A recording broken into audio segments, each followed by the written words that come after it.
देशाचा विकास आणि आधुनिकीकरणासोबतच महिलांचे आरोग्य आणि स्वच्छता हाही अत्यंत महत्त्वाचा मुद्दा बनला आहे. एक निरोगी आणि सशक्त स्त्री तिच्या कुटुंबाच्या, समाजाच्या आणि संपूर्ण राष्ट्राच्या कल्याणासाठी महत्त्वपूर्ण योगदान देते. महिलांनी सकस आहार, व्यायाम आणि स्वच्छता या गोष्टींना प्राधान्य द्यावे, असे प्रतिपादन डॉ. दर्शना कोलते यांनी सोमवारी 11 मार्च रोजी केले. श्री भगवती माध्यमिक विद्यालय आंबरड येथे महिला दिनाच्या कार्यक्रमात त्या बोलत होत्या. आपण जेव्हा असं मुलं आपापसात बोलत असतो, कधीतरी भांडण होतं, वाद होतं, कोणीतरी आपल्याला आईवरून किंवा बहिणीवरून शिवी दिली तर आपल्याला खूप जास्त राग येतो आणि सटक आपलं होतं. म्हणजे आई आणि बहीण ही आपल्यासाठी खूप मानाची गोष्ट आहे, खूप महत्वाची आणि मूल्यवान गोष्ट आहे. तर जशी ती आई आणि बहीण आपली महत्वाची आहे, तशीच समाजातली प्रत्येक स्त्री सुद्धा ही मूल्यवान आहे आणि ती मानाचीच आहे. हे तुम्ही लक्षात ठेवायला पाहिजे. तुम्ही उद्याचे पुरुष होणार आहात, त्यामुळे तुम्हाला ही गोष्ट माहिती असायला पाहिजे की आपण एक सुरक्षित समाज निर्माण करू शकतोय का, हे बघणं खूप गरजेचं असतं. तुम्ही कदाचित तुम्ही पेपर किती वाचता किंवा सोशल मीडियावर काय वाचता मला माहित नाही, पण तुम्ही कदाचित ऐकलं असेल की मध्ये एक घटना झाली होती पुण्यामध्ये. UPSC त्या मुलीने क्लिअर केलं होतं आणि तिचा मित्र जो तिच्याशी आधी लग्न करायचं त्यांचं ठरलं होतं, पण नंतर ते मोडलं काही कारणाने. तिचा मित्र तिला कुठेतरी घेऊन गेला फिरायला आणि त्याने तिचा खून केला तिथे, कारण तिने त्याला लग्नासाठी नाही म्हटलं होतं. ती विश्वासाने गेली होती त्याच्याबरोबर, तिच्या ओळखीचा लहानपणापासूनचा तो मित्र होता म्हणून, पण तो विश्वासाला पात्र ठरू शकला नाही. तर अशी जर आपली मानसिकता असेल की मुलगी कुठेतरी माझ्यापेक्षा पुढे जाते तर तिला मी जायलाच देणार नाही आणि तिला मी संपवून टाकेन, ही मानसिकता कुठेतरी बदलायला पाहिजे असं मला वाटतं. तुम्ही बघत असाल आजकाल जे काही सिनेमे येतात, पिक्चर येतात, याच्यामध्ये सुद्धा निगेटिव्ह हिरोला जास्त पब्लिसिटी दिली जाते.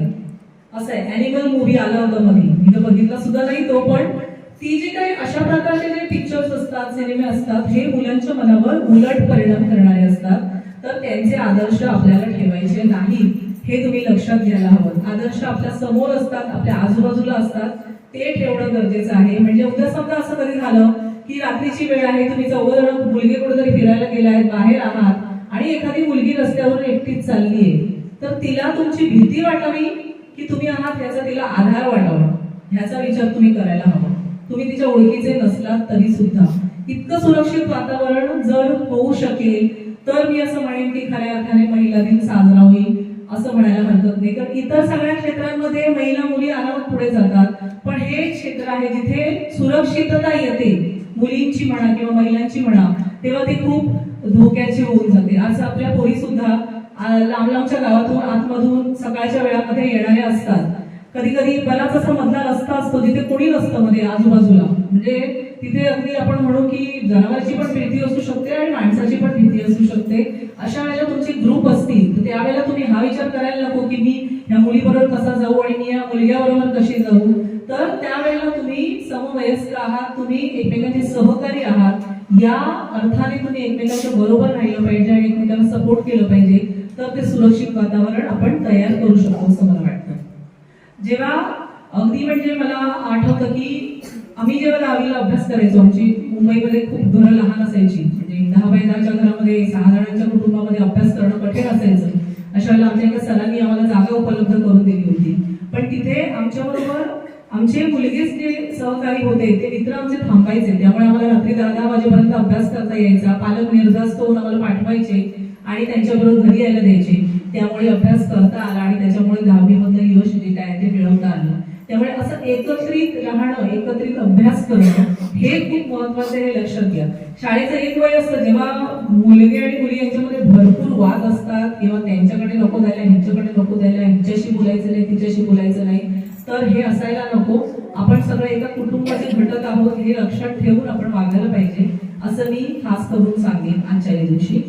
आणि आता वळायचं तर आरोग्याकडे. अर्थातच डॉक्टर असल्यामुळे प्रत्येक वेळेला आरोग्याबद्दल बोलावंच लागतं.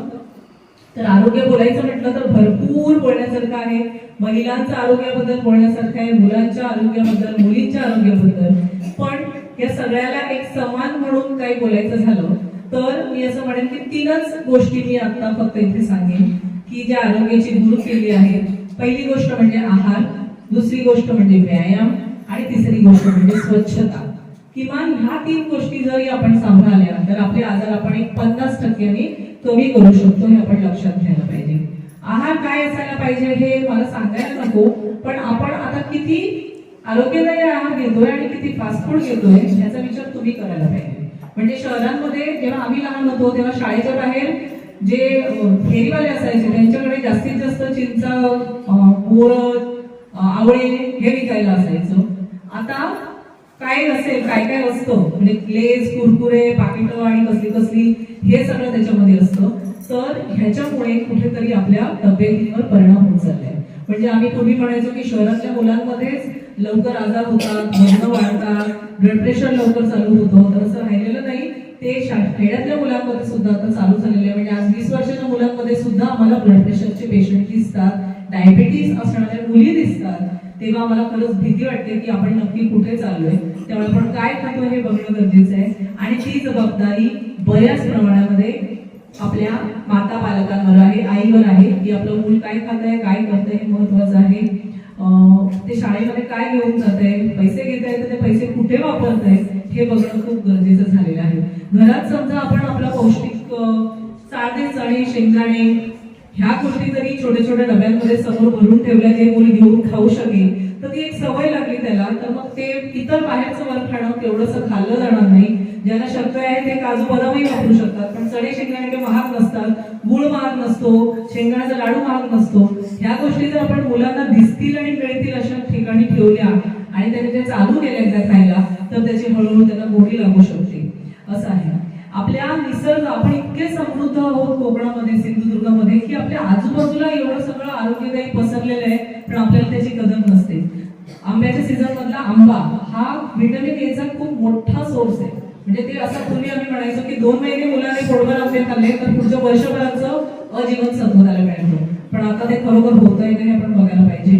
करवंद जे आपले आहे त्याच्यामध्ये खूप जास्त प्रमाणामध्ये आयर्न असतं, लोह माहिती तुम्हाला, जे रक्तवाढीसाठी गरजेचं असतं, हिमोग्लोबिनसाठी. जेवढं करवंद डार्क लाल, काळसर लाल तेवढं त्याच्यामधलं आयर्न जास्त.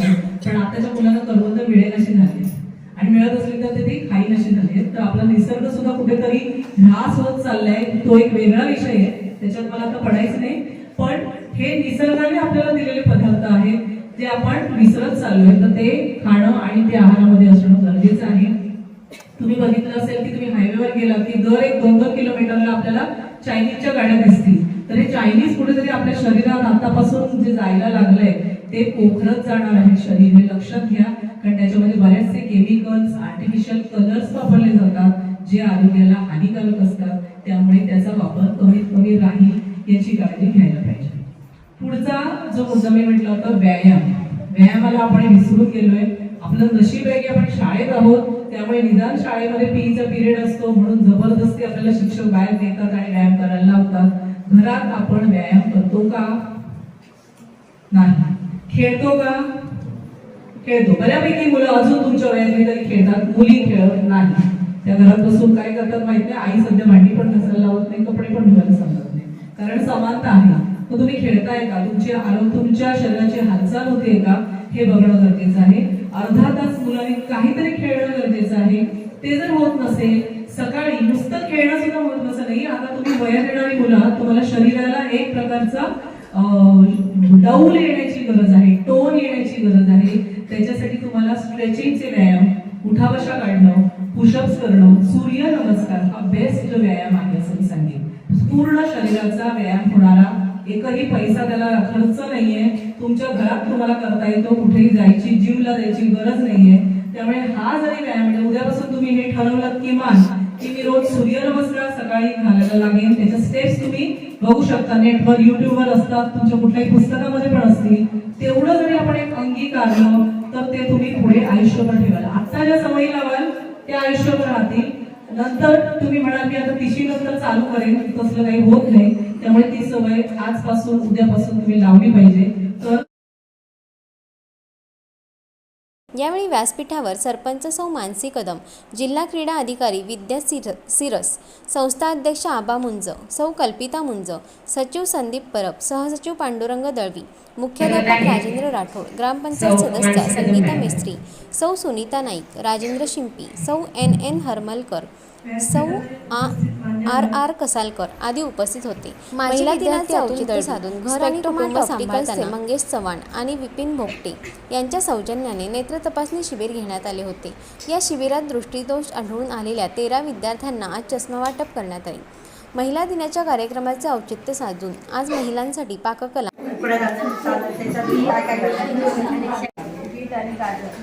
बीट आणि गाजर हे पीठ कशाचं आहे? बीटाचं पीठ असतं जे तांदळाच्या पिठामध्ये पीठ घातलं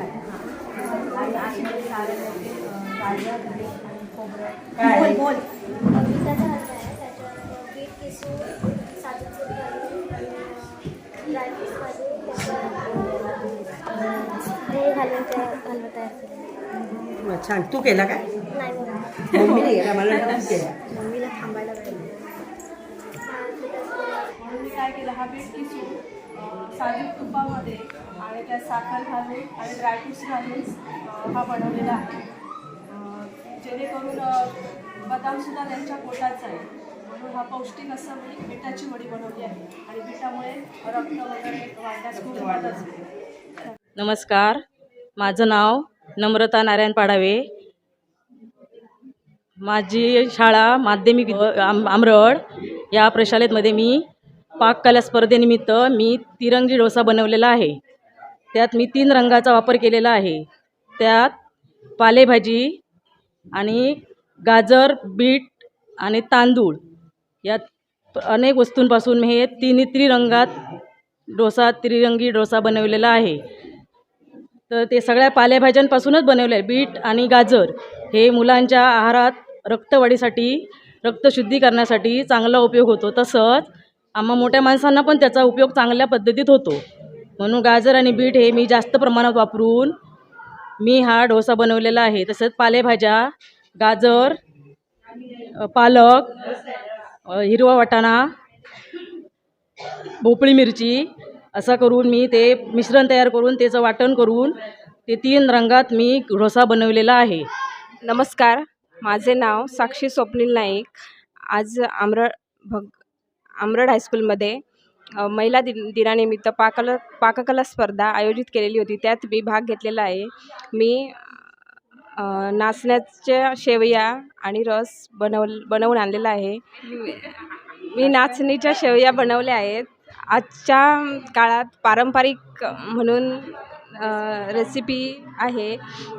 माझ्या सासूबाईंनी हा उजाळा दिलेला आहे आणि आजच्या पिढीला खूपच चांगला आहे. आपण जास्तीत जास्त लोक ह्या तांदळाच्या शेवया होळीला करतात, पण ह्या पण नाचणीच्या पण आजच्या पिढीला खूप महत्त्वाच्या आहेत. मी नेहा निलेश कदम या शाळेत महिला दिनानिमित्त पाककला स्पर्धा आयोजित केली. त्यामध्ये मी कारल्याचं भरीत ही डिश पुढे काय बनवली. या कारल्यामध्ये मी शेंगदाण्याचं कूट, गूळ, चिंच आणि सुकं खोबरं याचं सारण करून कारलं वाफवून घेऊन ते भरलं. हे मुलं कसं कडू खात नाही, त्याच्यामुळे हे असं चटपटीत केल्यामुळे मुलं आवडीने खातात. याच्यामध्ये कारल्यामध्ये C विटॅमिन्स असल्यामुळे शरीराची मी हे कारल्याचं भरीत बनवलं आहे. ते मुलांना आणि मोठ्या माणसांना पण आरोग्यासाठी खूप लाभदायक आहे. त्याच्यामुळे कारलं हे सगळ्यांनी खावं असं मला वाटतं. यावेळी महिलांनी या स्पर्धामध्ये मोठ्या संख्येने उत्स्फूर्तपणे सहभाग घेतला. पाककला स्पर्धेत प्रथम नम्रता नारायण पाडावे, द्वितीय विभावरी भोगटे, तृतीय साक्षी स्वप्नील नाईक, उत्तेजनार्थ नेहा कदम विजेता ठरल्या. संगीत खुर्चीमध्ये प्रमोदिनी प्रभाकर गरुड विजेत्या ठरल्या. यावेळी माता, पालक आणि गावातील महिला मोठ्या संख्येने महिला दिनाच्या कार्यक्रमात उपस्थित होत्या.